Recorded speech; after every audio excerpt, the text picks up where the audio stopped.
শিক্ষাবৰ্ষৰ বাবে আজি আমি ক্লাছ 6ৰ 6ষ্ঠ শ্ৰেণীৰ নামভৰ্তিৰ বাছনি পৰীক্ষা অনুষ্ঠিত কৰিছিলোঁ। ইতিমধ্যে যোৱা 2টা বছৰো আমি যথেষ্ট অসমীয়া মাধ্যমৰ বিদ্যালয় হিচাপে আমি বিদ্যালয়খনলৈ যথেষ্ট ষ্টুডেণ্ট অহা দেখিছোঁ। এই বছৰো আমি প্ৰায় 300 শতাধিক ছাত্ৰ ছাত্ৰী বিদ্যালয়খনলৈ আহি আজি বাছনি পৰীক্ষাত অৱতীৰ্ণ হৈছে।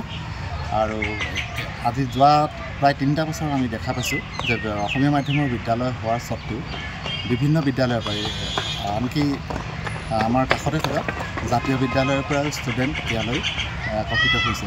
গতিকে মই ভাবোঁ যে বিদ্যালয়খনৰ কাৰণে এইটো এটা শুভ লক্ষণ আৰু যোৱা 3টা বছৰে এই ধাৰা আমি অব্যাহত ৰাখিব পাৰিছোঁ। গতিকে মই ভাবিছোঁ এনেকৈয়ে যদিও আমি অসমীয়া মাধ্যমৰ বিদ্যালয়, গতিকে অভিভাৱকেই হওক আৰু ছাত্ৰ ছাত্ৰীসকলে বিদ্যালয়খনৰ প্ৰতি কিছু আকৰ্ষিত হৈছে আৰু সেই আকৰ্ষণৰ ফলস্বৰূপে তেওঁলোক ইয়ালৈ ধাৱমান হৈছে বুলি মোৰ ধাৰণা।